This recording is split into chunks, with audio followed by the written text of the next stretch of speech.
આજે તમારી સમક્ષ એક અનોખી પ્રેમ કથા રજૂ કરવી છે કે સામાન્ય પરિવારમાંથી આવતો કેતન, એનું નામ કોઈને જોવો ગમે એવો રૂપાળો હો, મનપસંદ કોલેજમાં એડમિશન મળી ગયું છે. કેતનને હરખ માતો નથી, હવાર વહેલા કોલેજ જવા નીકળ્યો છે. કોઈ સોસાયટીની માલિપાથી શોર્ટકટમાં હાલતો જાય છે, કારણ કે સામાન્ય પરિવારમાંથી છે તો કોઈ સાધન નથી એની પાસે. હાલતો જાય છે એટલે એની નજર એક સરસ મજાના બંગલા ઉપર પડે છે. ધીમે ધીમે નજીક જાય તો એની નજર એક ઝૂલા ઉપર પડે છે. ઝૂલા ઉપર કોઈ બેઠેલું જોયું. ઝૂલાની નીચે લાંબા વાળ જોયા તો કોણ હશે એ જોવા ગયો ને બરાબર ઝાપાની નજીક ગયો ને પગમાં ઠેસ વાગી હો, નખ નીકળી ગયો. હાયમાં ઓયમાં કરતા લોહીની ધાર થઈ. જેવી લોહીની ધાર થઈ એવી જ ભેગી એને કુમળી ચીજ સંભળાણી. આજુબાજુ જોયું પણ ઝૂલો ખાલી ફરતો હતો, કોઈ દેખાણું નહીં. કોણ હશે યાર? એવા સવાલ સાથે પગ માથે રૂમાલ બાંધી કોલેજ પોકે છે કેતન, પણ મન નથી લાગતું. ચીજ કોની હતી એ જોવા કેમ ના મળી? ઘરે આવે છે, આખી રાત બસ એના જ વિચારોમાં ખોવાયેલો છે. બીજા દિવસે રિક્ષા લઈને જાય છે. સોસાયટી આવી એટલે નીચે ઉતરી ગયો. લંગડાતા પાછો એ બંગલા તરફ જાય છે. એનો એ જ ચૂલો, એનું એ જ મકાન ને એનો એ જ ચાપો.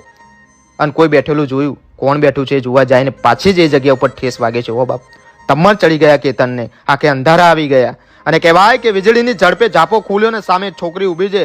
આંધળો ચોલ્યા, દેખાતું નથી. બીજી વાર કેમ ની ઠેસ વાગે? કેતન એક કીટ હશે એની સામે જોઈ રહ્યો છે. મનમાં નામ પૂછવાની ઈચ્છા જાગી છે. હિંમત કરીને કેતન નામ પૂછે છે ત્યારે છોકરી એટલું જ બોલી, બાપ હંસાબેન ભરતભાઈ પરમાર.